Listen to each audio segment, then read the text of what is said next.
Hi there. In this lecture we see Vishy Anand against Ivan Sokolov in the 1992 Swift Rapid tournament. So e4 from Vishy Anand. Anand, from my experience, I once played in the London Classic Rapid with him and many other grandmasters. And his speed of calculation is phenomenal. One British grandmaster thought Vishy had blundered because he had played the move so quickly. In fact, there was nothing wrong with the move. It kind of set a little trap, which a British grandmaster just fell right into. Just astonished at the speed of Vishy Anand's calculations. So here, anyway, we have knight f3 from Vishy Anand, e6, d4, c takes d4, knight takes d4, a6. Now, although bishop d3 is widely recognized as the most popular move, we see knight c3 on this occasion here. And black now plays d6. a4, knight f6, bishop e2. So it sets a kind of quiet tone for this game, as if nothing violent's going to happen later on the chessboard. So knight c5, bishop f3, bishop e7, and now g3. How could this possibly be aggressive, playing g3? Well, the bishop could tuck in on g2, and then there could be an aggressive plan of f4 later. We see black castling, bishop g2, queen c7, bishop e3, rook b8, and now f4 is played here. This does seem to be quite a comfortable position for white, and we have rook e8, which is actually a mistake. If h6, white could actually continue very aggressively with g4. This Scheveningen centre seems to be asking for trouble sometimes. And here, if e5, knight f5, for example here, white ends up with a small edge, at the very least, with very interesting prospects. Okay, so we have rook e8 though, and there is a kind of factual downside here. This weakness of the last move, the f7 pawn, has been factually neglected. Is this important? What does Vishy Anand play in this position for 100 points?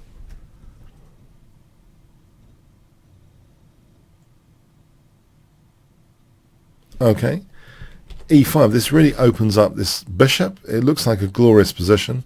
We have d takes. If knight f d7, that's taking away a parking spot, a reverse gear from this knight. White can actually play e takes, queen takes, and now the embarrassing b4. And the knight's stranded. You know, this is losing a material basically for black, losing a piece. And if bishop takes d6, we actually can even do better with knight db5. A delayed gratification going on. Where a takes, knight takes b5, we can actually play knight takes d6. This is absolutely crushing position. Black's tied up in knots here.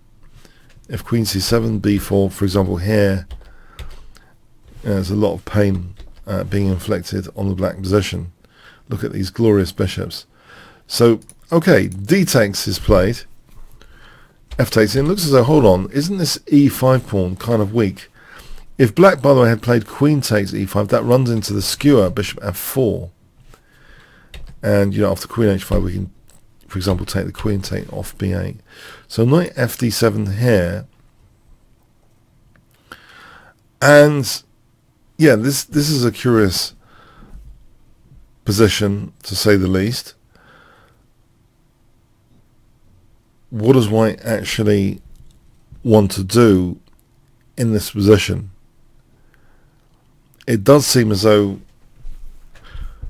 you know, b4 is tempting. Intriguingly here, if b4, black does have a resource actually, which is quite subtle. Can you see what black plays? The absolute best move, it seems to be, for 20 points. Black can actually exploit that weakness of the last move, the c3 knight, with knight b3. But with best play, white still gets a big advantage here. If knight takes b3,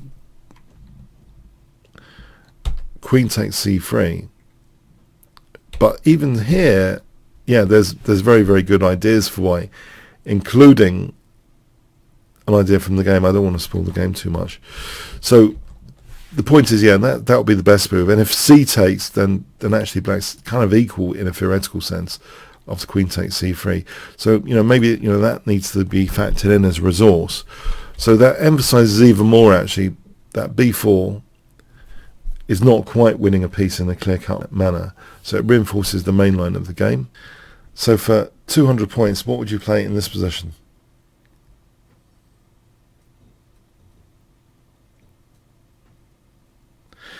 Okay, rook takes f7. Yeah, it drags the king out to play. There is also potentially unprotected piece on e8 to play with. We have king takes f7. If knight takes e5, this might have been a more resistant move. Bishop f4, king takes, queen h5 check, king g8. The thing is, that's dropping the rook. Ouch. And if g6, queen takes h7 check, and the king is brought down the board. Here, if king takes, queen h4 is mate. And yeah, I mean, it's just big trouble. And if king f8, then bishop takes e5. We're going to take that knight out and then continue with rook f1 check. So if king g8, there's queen f7 check, queen takes g7, mate. So it's not ideal for black. If bishop f6 here, queen takes h7, this is not ideal at all. Bishop e4 is strong. For example, here, you know, given that bishop g6 is happening, it's really quite vicious. It's a hopeless position. Yeah, college instruction ensues. Okay, so we have king takes f7.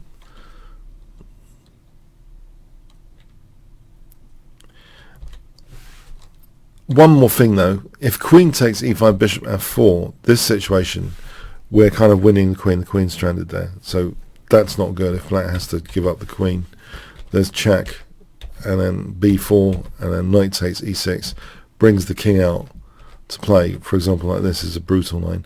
So okay, the king is brought out anyway in the main line of the game. King takes f7, queen h5 check, so king f8 clinging on to the rook.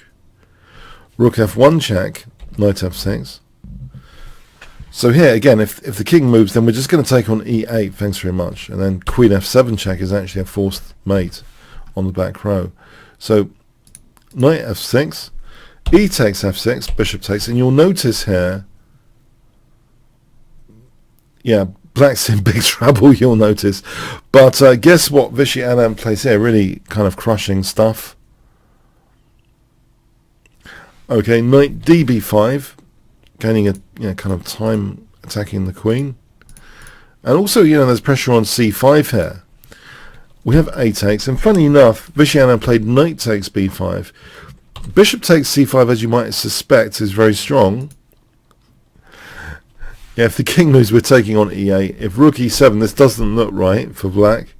This position, black's getting kind of mashed here. For example, here, bishop takes, rook f4, threatening rook g4 check, king h8, queen e5, that sort of stuff. And if this position, yeah, black's defenses are just not there. Black's getting mashed. For example, like this. Yeah, the defenses are not there, essentially. But this is also cute, the way it's played. Knight takes b5 instead of taking on c5. So hitting the queen again. Queen d7, so that protects the rook, though. Queen takes h7, so again, not really indulging bishop takes c5 here. Queen takes h7 has its own venom, it has to be said. So bishop takes c5 here, there's bishop e4, this is also strong for white. But queen takes h7 is very, very interesting. We have now a big threat with this move of rook takes f6, wrenching open this diagonal for bishop h6. So we have queen e7, but now, guess what Vishy Anand plays here? Yeah, he does take on f6 here. So queen takes is basically forced if g takes bishop h6 check and taking mate.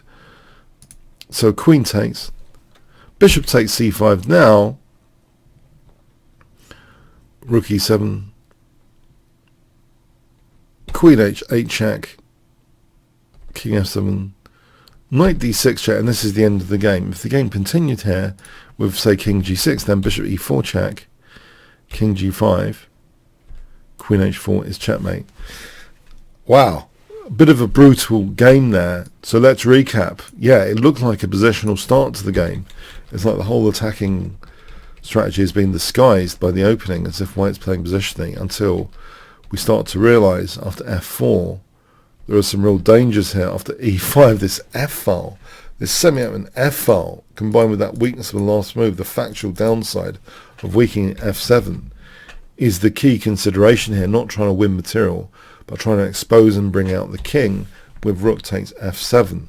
What a wonderful attacking display, bringing the king out here to play. So yes, the stuff here is just magical.